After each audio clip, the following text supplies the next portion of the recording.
bumi akan kehilangan teknologinya. Baik, kita percepat Bapak Ibu. Nah, gunung-gunung akan meletus, banyak terjadi gempa, sudah kita bahas tadi. Nah, ini yang menarik. Selama ini bumi berotasi searah dengan jarum jam. Ya, rotasi ini akan terjadi kalau bumi bulat. Kalau bumi datar, bagaimana berotasi? Ketika bumi berotasi, begini kan?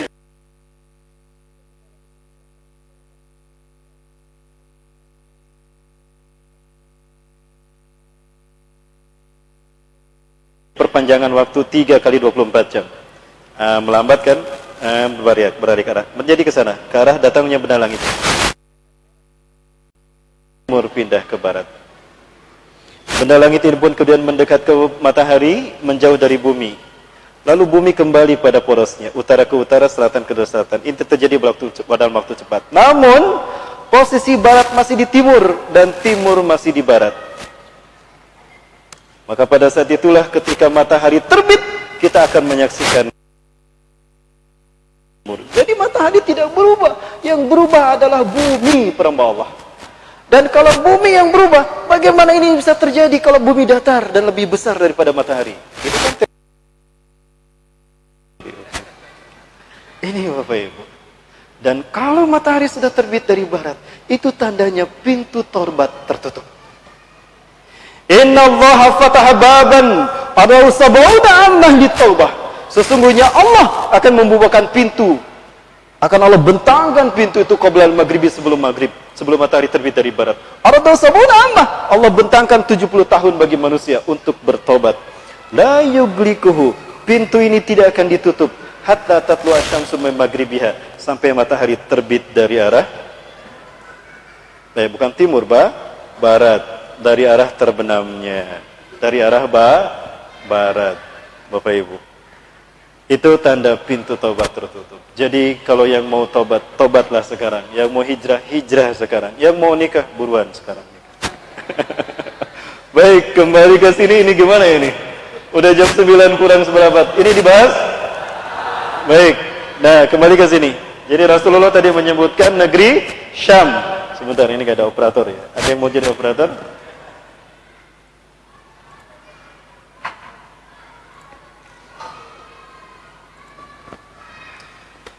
Nah, Rasulullah menyatakan begini. Wa ilaha illallah, kata Rasul. Ini terbangun di malam hari ya. Rasul terbangun di malam hari. Lalu beliau berkata, La ilaha illallah, tidak ada Tuhan selain Allah. Waidun lil arabi min syarrin qad iqtaraba. Kecelakaan akan menimpa bangsa Arab karena keburukan yang telah mendekat kepada mereka. Futihal yauma min radmi Ya'juj wa Ma'juj mislahadi. Telah terbuka lubang Ya'juj Ma'juj sebesar ini. Zainab binti Jahsyin kemudian berkata, Qala ya Rasulullah, qultu, aku berkata, ya Rasulullah, anuhlika wa fina salihun? Apakah kami akan binasa juga sementara ada orang-orang soleh di antara kami? Naam. Qala naam. Idza kasara al-khabas, benar. Kita pun akan binasa jika kemaksiatan merajalela di mana-mana dan kita diam saja. Ingat Bapak Ibu, yang maksiat memang tetangga kita, yang LGBT tetangga kita. Tapi kalau kita biarkan, azab bukan hanya menimpa mereka, kita juga kena. Rasulullah SAW pernah menegaskan, Inna Allah Azza wa Jalla la yu'adzabul ammah bi'amalil khasah. Sesungguhnya Allah yang maha perkasa dan maha tinggi tidak menyiksa satu kaum hanya kemaksiatan segelintir orang saja. Lah yang maksiat segelintir orang, ya mereka yang diazab. Hatta yarawul munkara baina zahranaihim, sampai mereka melihat ada kemungkaran di depan mereka. Wahum qadiruna ayyunkiruh, dan mereka mampu mencegah kemungkaran itu agar tidak terjadi. Fala yunkiruh, tapi mereka tidak mengingkarinya. Mereka diam saja. Biarkan ada tetangga kita kan baik dah batur orang mangas cicing tong ikutan. Apa kata Rasulullah? Fa idza fa'alu dalika, kalau mereka membiarkan kemaksiatan itu terjadi, padahal kita tahu dan kita bisa merubahnya, kita diam saja. Adzaballahu al-khassata wal 'ammah. Allah akan menyiksa kaum yang maksiat, segelintir orang yang maksiat dan kaum yang membiarkan maksiat itu terjadi. Lihat Lombok. Kok masjid bisa hancur? Padahal di dalamnya ada yang sedang sholat kan? Sampai ada yang megang begini. Tapi juga ada yang tertimpa masjid dan sholatnya belum selesai dan mereka meninggal dunia. Ada yang selamat 2 hari terkubur di sana, tertindih bebatuan. Kok bisa lagi sholat menyembah Allah gempa terjadi? Karena sholat mereka tidak berfungsi tanha anil fahsya'i wal munkar. Bukankah itu fungsi sholat? Inna sholata tanha anil fahsya'i wal munkar. Betul? Sholat itu fungsinya mencegah perbuatan keji dan mungkar. Loh, itu mungkar di pinggir masjid dibiarkan. Sekali lagi, jangan membiarkan mereka, karena azab pun akan menimpa kita. Baik, kembali ke laptop. Ini bukan 4 mata Bapak Ibu. Gimana, masih ada waktu? Ya, ibu-ibu masih ada waktu? Lanjut? Masya Allah. Dilanjut ya. Sampai mana tadi? Oh, baterainya mau habis kan? Baterainya mau habis, tolong ada Kang, ada lab kantong saya. Kang Andi, baterainya mau habis Kang Andi.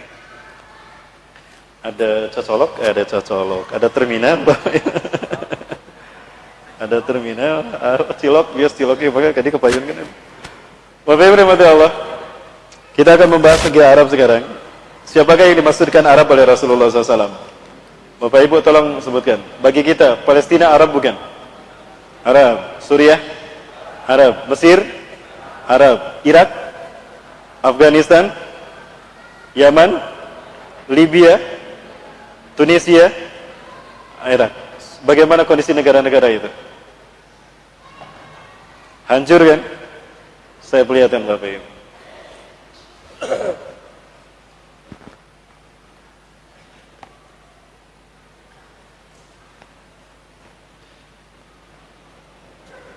Baik. Ini dia. Ternyata sebelum terjadinya genosida, pembantaian di Suriah, Vladimir Putin mengalirkan minyak Suriah ke Rusia. Amerika kehilangan kesempatan, kehilangan peluang.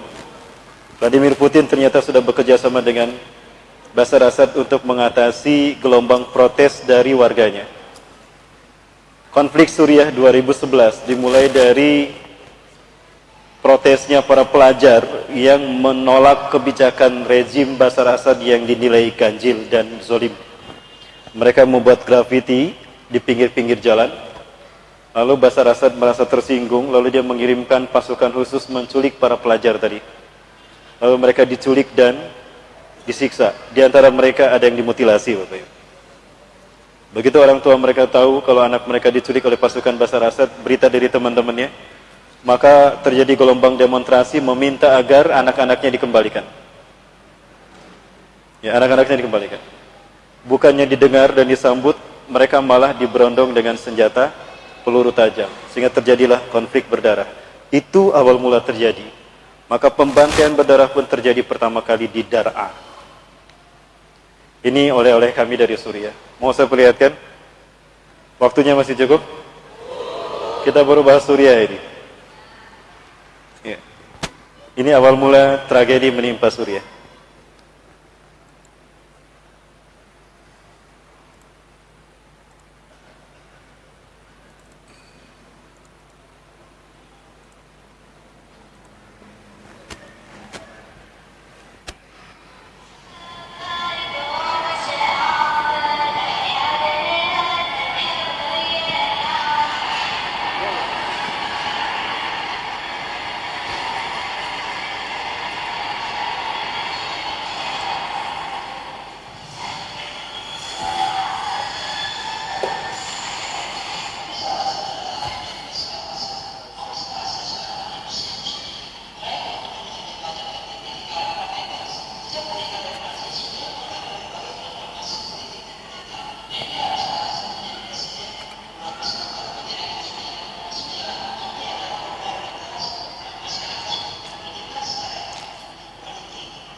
Salapan langkung 10 ini.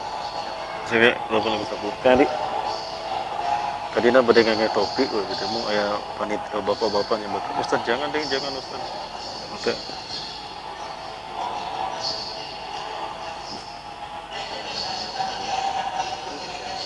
Oh gitu? Aduh, jangan.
Ini adalah Dr. Muhammad bin Abdul Rahman Al-Arifi. Beliau salah satu ulama Arab Saudi. Usianya nggak jauh berbeda dengan saya. Sempat akan diagendakan untuk hadir di Jakarta 2015. Kita akan undang untuk ceramah di Istiqlal. Namun ya pemerintah kita keberatan untuk mengundang beliau. Maksudnya kami tidak boleh mengundang beliau, sehingga beliau dicekal untuk tidak bisa hadir ke Jakarta. Sayang sekali Bapak Ibu sekalian. Kita tadinya ingin mengundang beliau dan mendengar bagaimana beliau menyampaikan tentang kondisi suriah yang sesungguhnya yang beliau tahu, ya Bapak Ibu. Ini menurut pernyataan beliau terkait dengan suriah.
Itu salah satu bukti konflik Suriah yang ternyata banyak pihak yang berkepentingan. Ternyata Saudi Arabia pun punya kepentingan. Al-Walid bin Talal, salah satu putra mahkota yang juga terlibat, ternyata pernah mengirimkan bantuan dana pribadi, mengirimkan kepada pasukan yang dia pilih, entah dari pasukan rejim Bashar Assad atau pasukan pemberontak, wallahu a'lam, saya tidak tahu. Bahkan disebutkan di CNN kalau beliau menyebut membantu ISIS, memang saya ikut membantu ISIS. I founded ISIS. Saya memberikan founded ISIS, memberikan dana untuk mereka, kata putra mahkota ini. Baik Bapak Ibu dan Allah, jadi konflik Suriah ini pada akhirnya akan memicu bahwa Allah akan memerangi mereka. Imam Mahdi akan memerangi Jazirah Arab. Ini diperangi oleh Imam Mahdi dalam perang pertama Imam Mahdi. Ya, dalam perang pertama Imam Mahdi akan memerangi Jazirah Arab. Akan banyak mati dari pemimpin-pemimpin munafik Jazirah Arab, termasuk adalah pemimpin Suriah. Dia akan mengirimkan pasukan sejumlah 300 orang. Falamma tasafat baydu hazamahullahu jami'an fayabqa minhum wahidun faqat. Allah tenggelamkan pasukan ini ketika sampai di Baydo. Allah tenggelamkan, yang tersisa hanya satu orang saja. Sumayyarju ila malikih, lalu dia kembali kepada Raja Suriah dan mengatakan, iya, bahwa apa yang terjadi pada pasukannya itu tadi, tersisa hanya dia saja. Lalu lalu Raja Syam ini pun mengirimkan pasukan yang terbaik dan dia sendiri memimpinnya. Maka pada akhirnya Al-Mahdi menghancurkan mereka. Ya, dan ini adalah negara terakhir yang dihancurkan oleh mereka. Nah, kemudian sumatasrikuna bi Bani Rom. Kemudian kalian akan bersekutu dengan Bani Rom.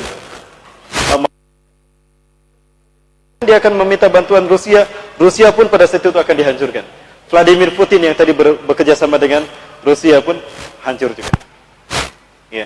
Baik, Vladimir Putin yang tadi bekerja sama dengan Bashar Assad. Nah, kemudian Rasulullah mengatakan sumatakzunal Rom, sumatakzunal Persia. Lalu kalian akan memerangi Persia. Wa yaftahu Allah, dan Allah akan memenangkannya untuk kalian. Nah, ketika perang ini, dalam hadis yang Rasul mengatakan fatasrikuna bi Bani Rum, lalu kalian bersekutu dengan Eropa.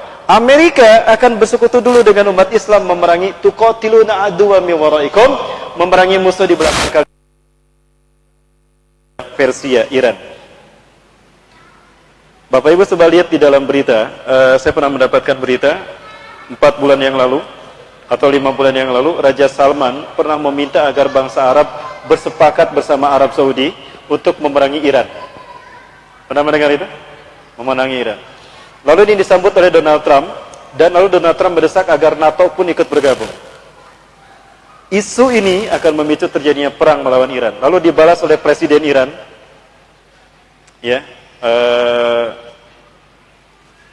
Hasan Rouhani, ya, Perdana Menteri Iran ini, Hasan Rouhani lalu mengatakan, kami siap melawan siapapun yang akan menghanguskan Teheran. Nah, ini terjadi Bapak Ibu.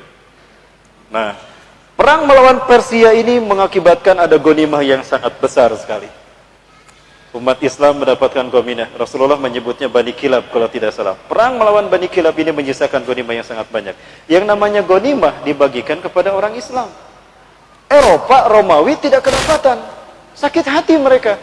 Mereka berpisah berkhianat.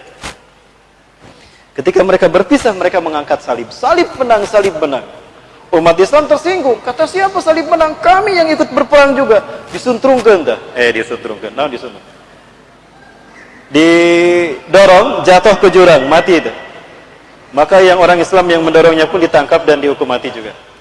Saat itulah berkhianat Bani Rum, mereka berpisah dari umat Islam. Mereka membuat multinasional, koalisi multinasional, tajtami'una tahta samanina roya. Mereka, Bani Rum ini, pada akhirnya bersekutu dalam 80 bendera, 80 panji. Satu bendera itu 12.000 pasukan. Jadi berapa jumlah mereka? 960.000 kan? 1 juta. Inilah yang kemudian mereka menguasai Konstantinopel, kata Rasulullah. Artinya menguasai Turki sekarang. Pertanyaannya, kemana Erdogan? Ketika Turki di sini, hum yanziluna fil a'maq au bidabik, mereka turun di a'maq atau di dabik. Mana a'maq atau dabik? Ini saya perlihatkan Bapak Ibu. A'maq ad-Dabik.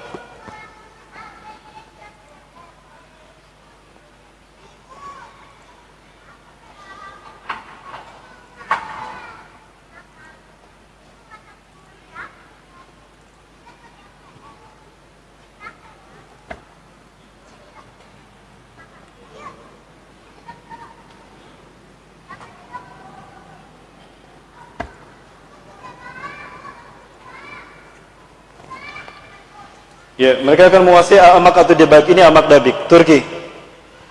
Nah, mereka menguasai Turki yang saya tidak tahu bagaimana Erdogan. Kalau memang ini terjadi di zaman kita, Bapak Ibu, popularitas Erdogan sekarang sudah mulai turun.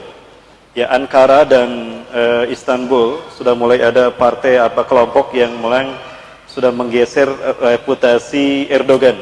Ini berita yang saya dapatkan dari seseorang yang berada di Turki.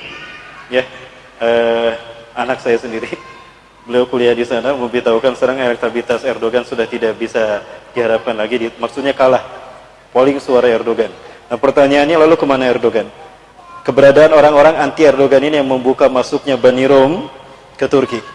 Dan umat Islam berada di Suriah saat itu, di Aleppo.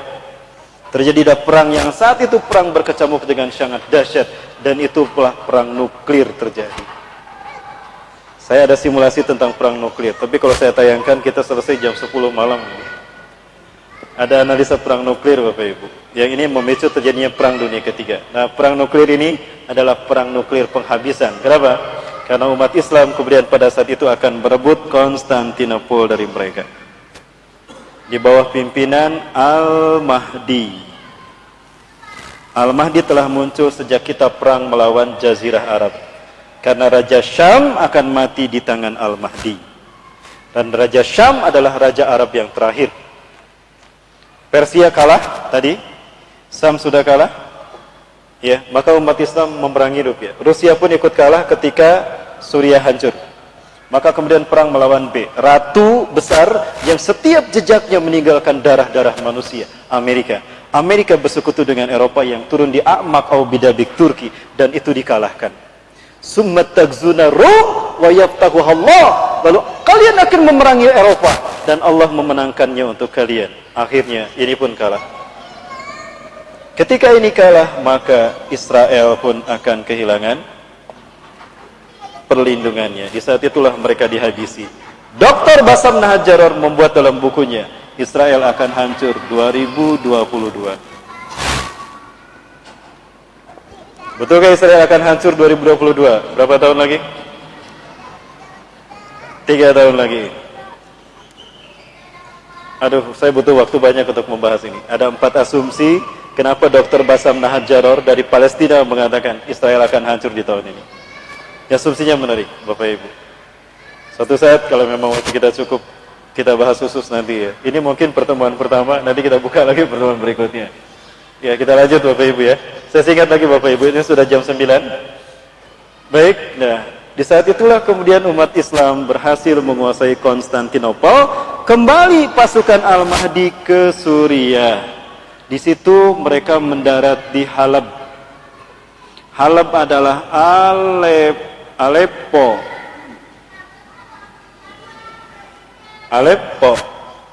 Kenapa harus di Halab? Rasulullah SAW menyebutkan ketika umat Islam akan sholat berjamaah subuh,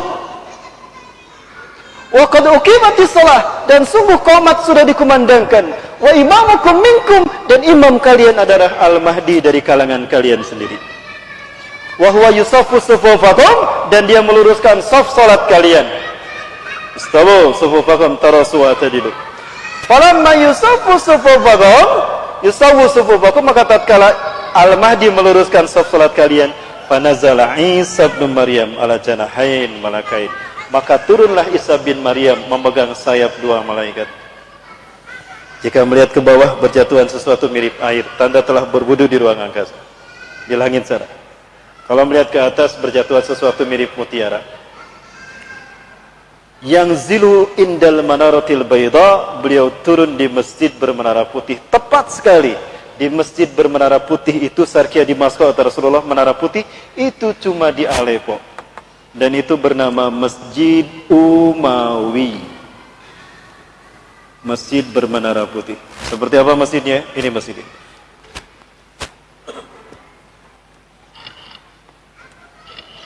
Ini masjidnya. Di saat itulah turun Nabi SAW. Ketika Nabi SAW turun, itu di menara putih. Dan ini menara putihnya. Ini di Masjid Umawi. Semua ulama ahli hadis menyatakan, terutama ulama Suriah, ini menara Isa bin Maryam. Ini alasan Suriah dihancurkan. Kenapa? Mereka yakin, sebagaimana kata-kata Rasulullah, ini akan menjadi tempat turunnya Nabi SAW untuk menghancurkan musuh-musuh Islam. Sementara mereka ini adalah musuh-musuh Islam. Betul? Maka Suriah dihancurkan. Dengan tujuan biar Nabi Isa nggak jadi turun di Suriah. Emang kalau Suriah hancur, turunnya di mana? Di Bogor, Bapak Ibu. Turun di Bogor. Siap menyambut Nabi Isa. Ini udah warnanya putih nih. Ada menara putihnya nggak masjid ini? Bapak Ibu, kemudian turun di Masjid Menara Putih. Imam Mahdi berkata, "Ta'al ya Nabi Allah, salilana." Kemari Nabi Allah, imami kami salat. Maka kanjeng Nabi imami kami salat. Imam Mahdi mundur. Dikira Imam Mahdi Nabi Isa mau jadi imam, ternyata tidak. La, taqaddam hadhihi uqimat salak. Ente kaharep. Ente kaharep. Hadhihi uqimat salak. Salat ini dikumandangkan untukmu hai fulan. Subhanallah, inilah mulianya generasi akhir zaman. Nabi saja makmum di belakang orang yang memimpin penegakan sunnah Rasulullah di akhir zaman. Silakan buka Quran surat Ali Imran ayat 81-82. Itu jawaban kenapa Nabi Isa menolak menjadi imam solat. Setelah solat dikumandangkan selesai, setelah solat selesai, Nabi Isa mengatakan iftahil bab, buka pintu masjid itu. Ketika pintu masjid itu dibuka, tampaklah Dajjal dengan 70.000 pasukan Yahudi dari lembah Isfahan, Iran, menggunakan jubah Persia. Rasulullah SAW menyebutkan, harumnya inna khairi jasadi, inna taibu hariha jasadi Isa bin Maryam, satasumu ila tarfin nazar. Harumnya tubuh keringat Nabi Isa akan tercium sejauh mata memandang. Wa idza yasumuhumul kafirun, dan jika orang kafir mencium wanginya keringat tubuh Nabi Isa, matu baktatan, mati mereka tiba-tiba. Begitu pintu masjid dibuka, harum tubuhnya Nabi Isa SAW tadi menghantam pasukan yang 70.000 tadi. Plak plak plak plak plak plak, plak ngentep siga pedang. Sisanya mereka lari tunggang langgang, dikejar sama kaum muslimin. Hatta walau yahtabi'um min waras syajar wa hajar, takulu syajar wa hajar. Walaupun mereka bersembunyi di balik batu dan pohon berkata, "Ya ibadallah, ya muslim, ya mu'min tal, fil wara'i lahud, uqtulhu." Muslim kan dia, iya orang Yahudi kan dia bunuh payan dia, matikan dia. Illa garqad, kecuali pohon garqad. Fa innaha syajaratul yahud, karena dia adalah pohon Yahudi. Dajjal begitu melihat Nabi Isa ada di dalam masjid tadi, merinding dia, keringatnya bercucuran dengan deras. Wah, malaikat mautku sudah datang. Lari dia. Rasulullah menyebutkan, andaikan Isa bin Maryam membiarkan Dajjal, cuma dilihat aja, dia akan mati binafsi. Mata binafsi. Lau yasrukuhu. Andaikan Isa bin Maryam membiarkannya, dia akan mati dengan sendirinya. Pelongkan wela Isa bin Maryam, payah seorang ngantes si Dajjal deh. Tapi Allah berkehendak agar Isa bin Maryam membunuh Dajjal. Ya, beliau membunuh Dajjal dan Dajjal mati di tangan Nabi Isa. Dikejar tuh Dajjal, lari ke barat, ayah Dajjal, ada Nabi Isa di barat, gening ayah, lompat ke Bogor, gening ayah di Bogor, lompat ke Bandung, ayah di Bandung, bingung dia, hingga akhirnya dia kelelahan dan terdampar di pintu Lud. Di mana pintu Lud? 13 mil timur Tel Aviv. Dan di manakah pintu Lud Tel Aviv tadi? Ada satu pintu di pintu Lud, di Lud, daerah Lud, timur Tel Aviv.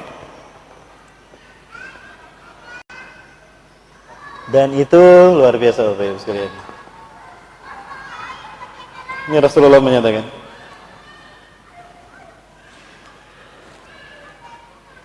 Isa bin Maryam akan membunuh Dajjal di gerbang Lud, sebuah kota 13 mil timur Tel Aviv. Ya, kita tidak bisa memasukinya, hanya lewat saja ya Bapak Ibu. Tapi ternyata di dalam ada sebuah pintu yang menarik. Rasulullah menyebutkan di pintu Lud, di Lud ada sebuah pintu gerbang yang menarik Bapak Ibu. Apakah pintu gerbang ini yang dimaksudkan Rasulullah? Ini di pintu Lud. Jika benar nanti Dajjal dibunuh Nabi Isa di pintu ini, maka 3 agama besar dunia hancur. Yahudi yang menunggu-nunggu Mesias Tuhan-Tuhan mereka akan menyesal mereka. Ternyata Tuhan yang mereka tunggu-tunggu mati di tangan Nabi Isa. Begitu pula Nasrani yang menunggu-nunggu Yesus Kristus ternyata mati. Dia adalah sosok yang sama, Dajjal, mati di tangan Nabi Isa. Begitu pula Al-Mahdi Al-Muntazar yang ditunggu-tunggu kaum Majusi akhir zaman Iran, ternyata mati di tangan Nabi Isa alaihi salam. Allahu Akbar. Inilah peristiwa-peristiwa akhir zaman yang akan terjadi. Apakah ini terjadi 5 tahun ke depan? Kan tadi kita hitung 1 periode lagi. Kalau ini terjadi 5 tahun ke depan, Allahu Akbar. Betapa beruntungnya kita hidup di akhir zaman. Ya sunnah, menghidupkan sunnah di zaman ini 100 kali pahala mati syahid. Baik Bapak Ibu, itu beberapa rangkaian peristiwa akhir zaman. Dan saya tutup dengan satu kabar gembira dari Rasulullah SAW. Boleh? Ya, sebelum saya tutup Bapak Ibu, berita gembira inilah yang membangun One Ummah Movement. Karena kami yakin kebangkitan Islam akan ada di tangan pemuda. Lihat Ashabul Kahfi. Setiap kali Allah menegakkan kalimat tauhid, para pemuda selalu ada di garda terdepan. Betul? Ashabul Kahfi, pemuda bukan? Ashabul Ukhdud, seorang pemuda Waddah, usia 22 tahun, tadinya dikader untuk menjadi magician, the master, malah menjadi ahli tauhid. Harusnya berguru kepada syaitun untuk menjadi tukang sihir, malah bertemu dengan Tolha, dia menjadi beriman, wahid sejati. Akhirnya Najran masuk Islam, Raja Jahdun marah, dibakar hidup-hidup. Ashabul Ukhdud, karena seorang pemuda mengislamkan satu negara. Lihat pula Muhammad Al-Fatih, pemuda, 1453 Masehi, tanggal 29 Mei 1453 Masehi. Ketika Rasulullah hijrah ke Madinah, siapa yang membukakan pintu untuk Rasulullah hijrah ke Madinah? Mus'ab bin Umair, usia 22 tahun. Dia tinggalkan harta kekayaannya di Mekah, dia tinggalkan cinta kasih ibunya, dia tinggalkan idola gadis-gadis Mekah pujaannya. Dia demi Allah, Rasul, dan jihad fisabilillah. Dan menjelang Rasulullah wafat, pasukan terbaik dikirim Rasulullah untuk perang Yarmuk, merebut Palestina dari Romawi. Siapa yang memimpin pasukan itu? Usamah bin Zaid, usia 17 atau 18 tahun. Artinya pemuda selalu ada garda terdepan ketika kebangkitan Islam terjadi. Kebangkitan Islam tidak lama lagi Bapak Ibu. Saya khawatir dan saya berharap memang 2024. Dan itu artinya akan melibatkan para pemuda. Pertanyaannya, negara mana yang akan dipilih Allah untuk memicu kebangkitan Islam? Kita lihat yang satu ini, hadis Rasulullah SAW.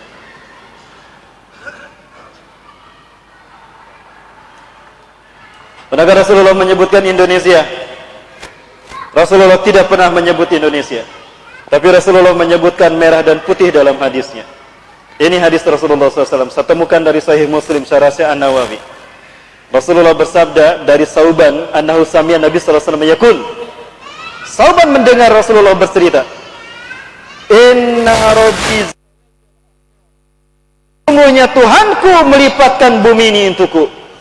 Bumi yang tadinya bulat dibikin datar, hatta ra'aitu masyariqaha wa magharibaha, sehingga aku melihat kekayaannya terbentang dari timur hingga ke barat dunia. Sekali lagi, inna rabbi zawaliyal arda, sesungguhnya Tuhanku melipatkan bumi ini untukku, sehingga aku melihat kekayaan terbentang dari timur hingga ke barat. Berarti bumi awalnya bulat apa datar? Bulat dibikin datar, sehingga terlihat timur dan baratnya. Wa tani al-kanzain, dan Allah memberikan padaku 2 pusaka. Berapa? 2 pusaka.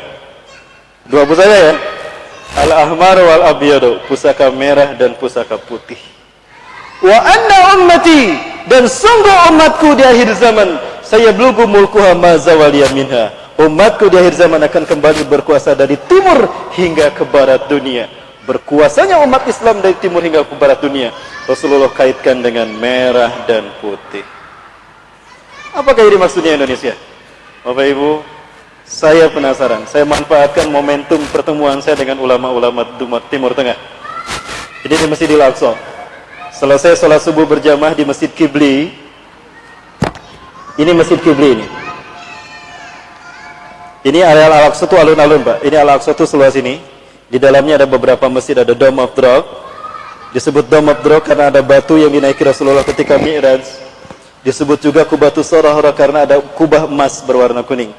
Dan ini kibli, karena di masjid inilah kaum muslimin di zaman Rasulullah sholat menghadap ke Ka'bah. Ka'bah ada di bawah, maka mereka sholatnya ke bawah semua. Nah, ini masjid kibli. Selesai sholat subuh di sini, saya bertemu dengan beliau. Saya Ali Yaqub Al-Abasi, beliau ketua Rabitah Ulama Palestin. 2012 seminar di Indonesia. Alhamdulillah beliau masih ingat.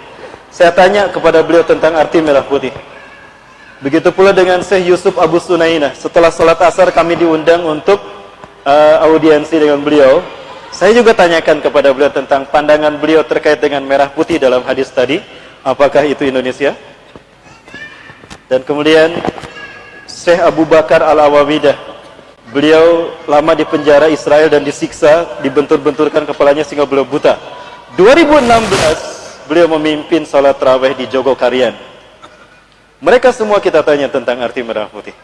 Apa jawaban mereka? Jawaban mereka sama. Intinya, ala kulli biladil muslimin alladzina yaqbaluna al-islam ad-dinahum.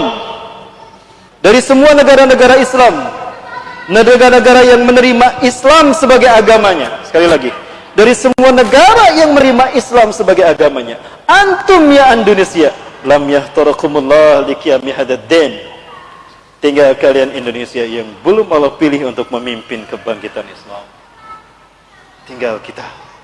Jadi panasnya geopolitik kita saat ini, kecurangan demi kecurangan terjadi menimpa kita umat Islam. Ini cara Allah menguji kita, uji kelayakan. Layakkah kita memimpin dunia? Apa jawaban kita? Jika Allah ternyata memilih kita untuk memimpin kebangkitan Islam, siap atau tidak? Yakin? Sanggup menunjukkan pada dunia kalau kita siap memimpin kebangkitan Islam. Dan itu para pemuda yang ada di garda terdepan. Betul? Takbir. Demi Allah, ini akan kita buktikan Bapak Ibu. Ini yang saya sampaikan ke seluruh Indonesia. Saya sudah menyampaikan ini demi Allah. Tolong saksikan. Teman-teman saya sudah menyaksikan. Ini akan kita buktikan. Kalau jika Allah menakdirkan Indonesia memimpin kebangkitan Islam, jika memang merah putih itu Indonesia, kami siap untuk bangkit memimpin itu. Allahu Akbar. Bapak Ibu dirahmati Allah, inilah yang kemudian membuat kami membangun One Ummah Movement. Kami harap ini menjadi lembaga, karena kami harus melembaga agar kami tidak liar. Ini yayasan kami bikin, agar kami resmi. Kami bikin One Ummah.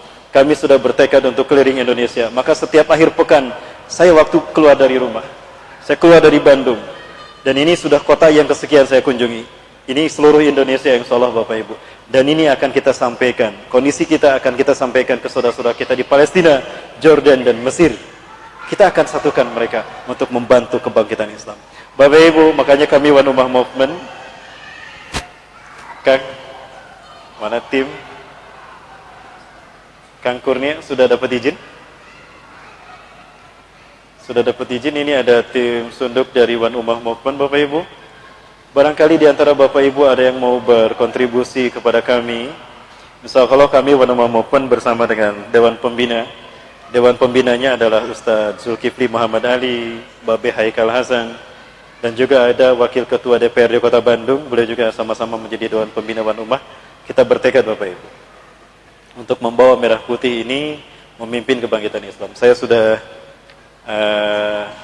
menghubungi beberapa saudara kita yang sekarang sudah kembali ke Palestina. Mereka siap untuk bergabung bersama kita jika kita nanti hijrah ke sana. Karena apa? Nanti akan terjadi hijrah sesudah hijrah kata Rasulullah. Hijrah apa itu? Hijrah menjelang kebangkitan Islam. Kemana? Ke Suriah dan Palestina. Suriah dan Palestina akan menjadi negeri teraman. Mekah dan Madinah akan chaos. Sekarang sudah terlihat chaosnya Mekah Madinah. Untuk demikian Bapak Ibu, ini artinya kebangkitan Islam tidak lama lagi. Maka saya mengajak masyarakat Bogor, yuk kita bersatu, kita sambut kebangkitan Islam. Jika memang Allah menakdirkan kita Indonesia, kita siap berkorban untuk menunjukkan kita merah putih siap memimpin kebangkitan Islam dunia. Allahu Akbar. Baik, itu barangkali Bapak Ibu yang saya sampaikan. Lebih dan kurangnya saya mohon maaf. Yang benar dari Allah, yang salah ada kedaifan saya pribadi dan saya beristighfar Bapak sekalian. Ada satu topi dari kami kenang-kenangan. Baik. Baik Bapak Ibu, Sebutkan salah satu nama atau nama dari pemimpin negara yang ternyata langkahnya, terobosannya mampu mengalahkan Vladimir Putin dengan Rusia rayanya, ide Rusia rayanya, mengalahkan Benjamin Netanyahu dan Amerika dengan the New World Order-nya, dan negara ini sudah datang ke bangsa kita. Siapa nama pemimpinnya? Ah, ini MC ini. Ah, Mas, Pak, kesini Pak. Siapa? Xi Jinping apa Xi Jinping? Ah, itu. Dari mana? Dari mana? Ah, baik. Alhamdulillah. Nanti Pak masih ada Pak ya. Ini oleh-oleh kami dari Bandung Pak untuk masih ada topinya Kang Kurnia? Kang Adi masih ada? Oh, nggak ada. Mana tim saya ini? Baik Bapak Ibu rahmati Allah, barangkali itu dulu yang dapat saya sampaikan. Bagaimana Bogor siap bergabung? Siap untuk menunjukkan Indonesia siap memimpin kebangkitan Islam dunia? Kita tunggu komando para ulama ya. Kita tunggu komando para ulama. Kita tidak akan bertindak anarkis. Ingat, kita ingin mengulang kejayaan Muhammad Al-Fatih. Muhammad Al-Fatih. Ingat Rasulullah menyebutkan akan ada 7 ulama yang akan berbaiat kepada Imam Mahdi di tanah suci Mekah. Dan saya berharap 7 ulama itu salah satunya adalah Habib Rizik Sihab. Maka saya meminta agar beliau jangan pulang. Ini sudah berkali-kali saya katakan pada teman-teman. Ada teman saya mau berangkat ke sana, tolong sampaikan. Itu pesan. Jika bertahan jangan kembali ke Indonesia. Kenapa? Jika beliau bertahan di Mekah dan Imam Mahdi ada, wakili kami berbayat kepada Imam Mahdi bahwa kami siap bergabung untuk membangkitkan Islam di muka bumi. Aduh, makin banyak lagi nanti. Terima kasih Bapak Ibu, terima kasih atas bantuannya, dan terima kasih Masjid Raya Al-Muttaqin yang telah mengundang saya hadir di sini. Saya Rahmat Baikuni banyak kekeliruan, saya mohon maaf. Saya hanya berharap memang kita bisa berkontribusi untuk kebangkitan Islam. Tidak dapat kita bayangkan jihad kita hari ini bukan mempertaruhkan reputasi para nabi dan rasul, dan bukan mempertaruhkan reputasi Rasulullah sebagai sebaik-baik nabi. Hari ini kita berhadapan dengan sang kampiun kesesatan, 2 sosok yang mengaku Tuhan. Betul? Artinya kita sedang mempertaruhkan nama baik Allah sebagai Tuhan satu-satunya. Maka inilah adalah pertarungan yang bergengsi. Bapak Ibu, kalau ada sebuah kompetisi yang ditunggu-tunggu, babak penyisihan, semifinal apa babak final? Kenapa babak final? Karena babak final menentukan siapa pemenangnya. Betul? Kita sekarang berada di babak final, menentukan siapa pemenangnya. Dan pasti memang pemenangnya adalah Hizbullah, bukan Hizbus Syaitan. Betul? Pastikan ketika perang itu terjadi, kita berada di garda terdepan. Karena apa? Jika kita bertahan sampai turunnya Isa bin Maryam, Rasulullah menyebutkan wajah-wajah mereka akan diusap oleh Isa bin Maryam, dan Isa bin Maryam akan berkata, anta min ahlil jannah, anta min ahlil jannah. Nabi Isa mengusap wajah mereka. Pastikan itu kita yang diusap oleh Nabi Isa AS. Allahu Akbar, la ilaha illallah, Muhammadur Rasulullah. Siri-siri ya Ahmar, siri-siri ya Ahbad, maju-maju ya merah, maju-maju ya putih, majulah merah putih. Allahu Akbar. Terima kasih. Assalamualaikum warahmatullahi wabarakatuh.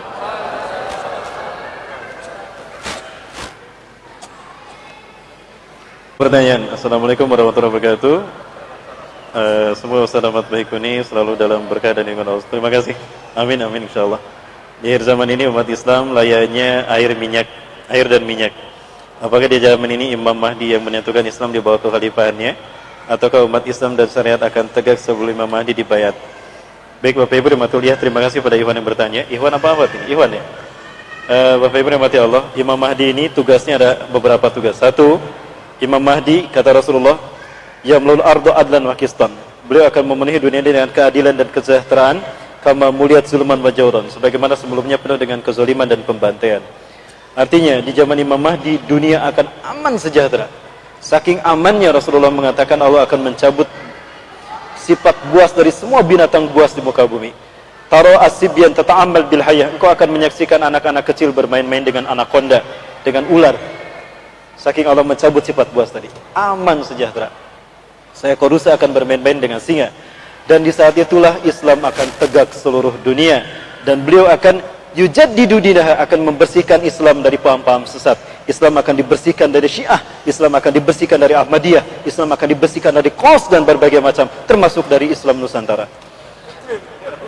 Sehingga kita akan mendapati Islam di masa Imam Mahdi bersih seperti di zaman Rasulullah SAW. Dan tidak ada tanah sejengkal pun, kata Rasulullah, melainkan Al-Mahdi akan membuat Islam tegak di sana. Jadi di masa Imam Mahdi setelah dibaiat, setelah menang melawan pasukan Bani Rum di Persia, di mana? Di mana tadi? Di A'maq dan Dabik, lalu perang melawan Dajjal, dan setelah Dajjal mati, umat Islam akan menguasai dunia. Nabi Isa akan menikah dengan gadis Arab dan punya 3 anak laki-laki. Lalu Imam Mahdi meninggal, disolatkan, dipimpin oleh Nabi Isa alaihissalam. Lalu Nabi Isa meninggal dunia dan dikubur, disolatkan di Masjid Nabawi. Imamnya adalah Al-Qahtani sebagai pengganti Al-Mahdi. Dan Nabi Isa dimakamkan di kuburan, di samping kuburannya Umar bin Khattab. Jadi berjejer kuburan Rasulullah, Abu Bakar, Umar, dan Nabi Isa. Itu di Madinah, di Masjid Nabawi. Nah kemudian Al-Qahtani memimpin tidak lebih dari 1 tahun, lalu Allah mencabut nyawa orang beriman semuanya dengan sebuah angin yang berhembus dari bumi Hijaz antara Mekah dan Madinah. Saking halusnya, tidak terasa kalau angin ini mencabut nyawa orang beriman, maka tidak tersisa orang beriman satupun, walaupun imannya sebesar biji sawi. Maka yang tersisa di muka bumi adalah manusia yang tidak punya iman walau sebesar biji sawi. Para sahabat bertanya, apakah tidak ada orang Islam saat itu Rasulullah? Oh, banyak orang Islam. Lakina imanuhum la yujawiju hanajirhum. Tapi iman mereka tidak sampai ke tenggorokan, apalagi ke hati. Iman mereka nyangkut di pangkat dan jabatan, walaupun sebatas wakil. Dan iman mereka bisa dibeli dengan satu bangsa yang kaya raya. Iman mereka bisa dibeli dengan uang dari sebuah bangsa yang kaya raya. Itu kata Rasulullah. Merekalah yang akan menyaksikan kiamat terjadi. Mudah-mudahan saat itu terjadi, kita sudah tidak ada. Itu barangkali jawaban dari saya, ya. Jadi Islam tegak di masa Al-Mahdi, menghancurkan, membunuh Dajjal. Di saat itulah Islam tegak. Ya. Udah selesai? Oh, ada satu lagi?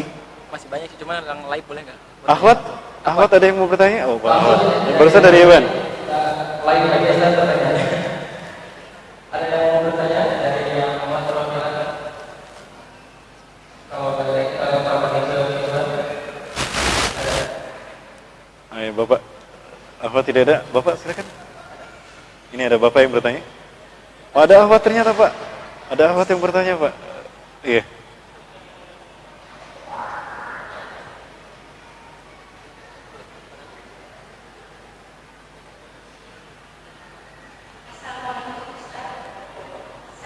Waalaikumsalam warahmatullahi wabarakatuh.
Iya.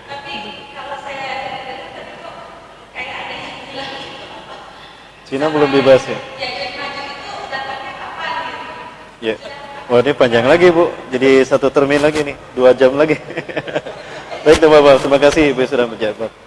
Baik, saya minta bantuan. Alhamdulillah. Boleh saya pinjam uang 100.000, 50.000, 10.000, 5.000 dan 2.000? Bisa cepat?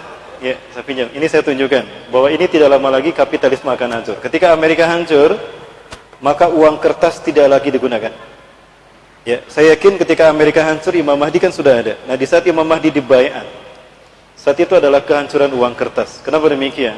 Karena kapitalisme inilah menjadi biang kerok dari munculnya uang kertas. Baik Bapak Ibu. Ada yang 2000? Iya. Enggak usah, enggak apa-apa. Baik.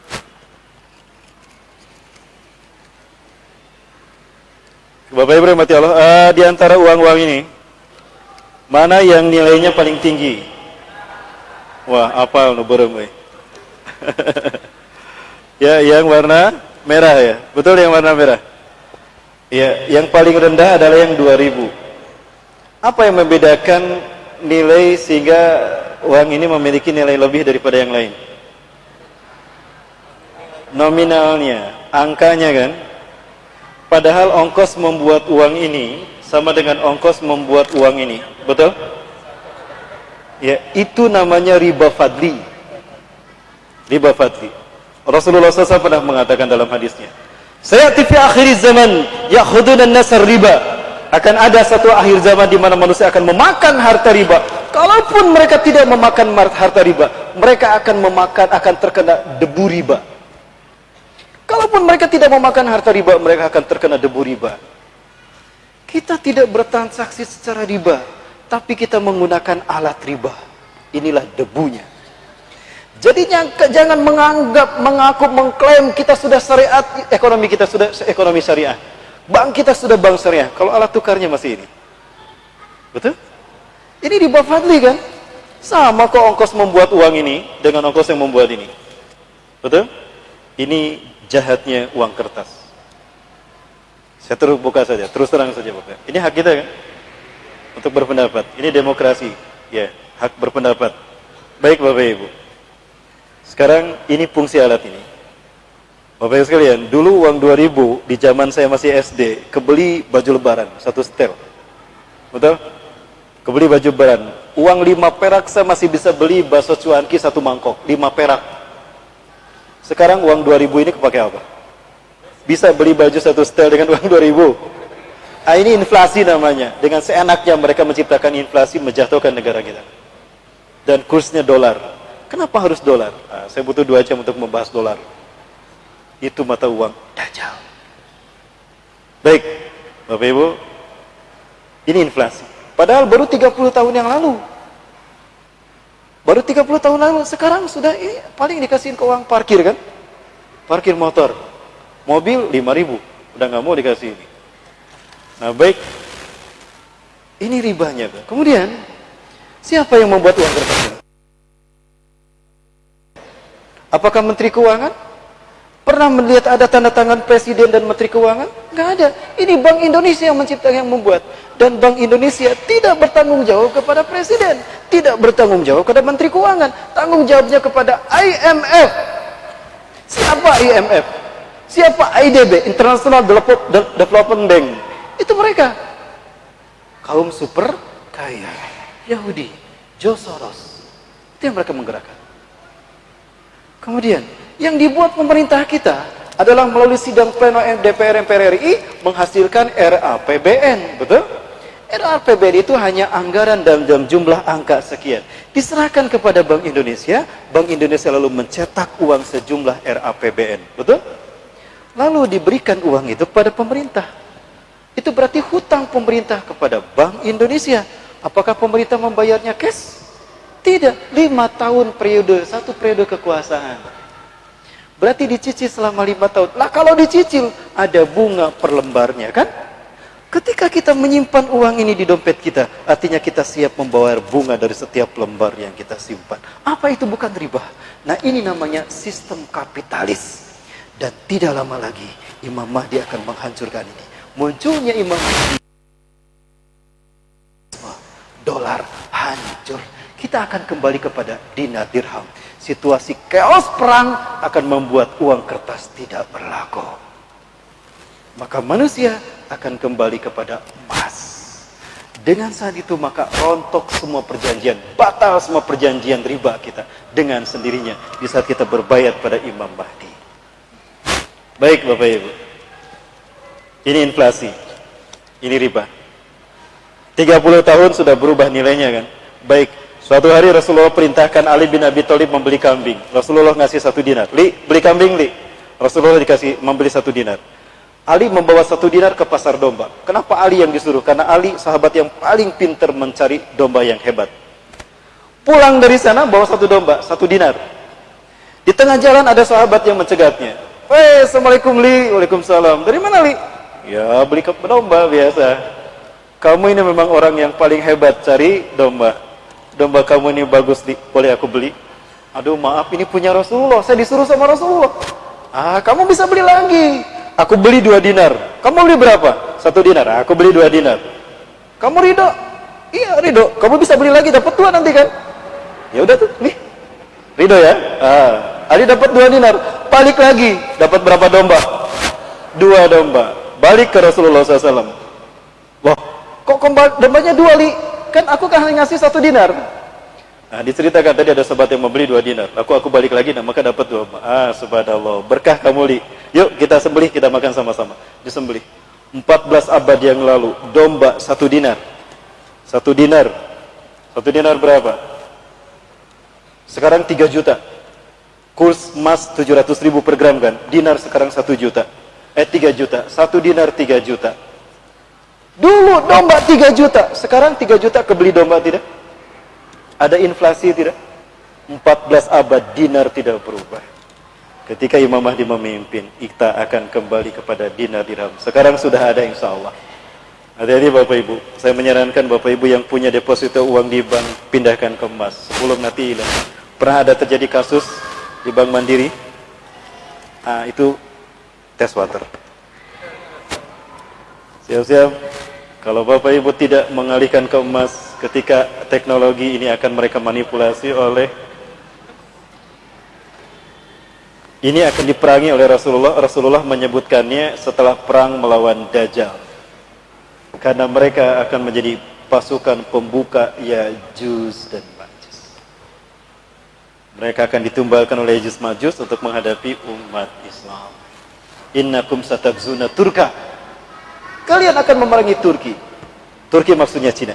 Sigarul a'yun, juludum ahmar, zungfal unuf, wawujum kalmajin mutrafah. Itu setelah Dajjal dibunuh. Menurut persepsi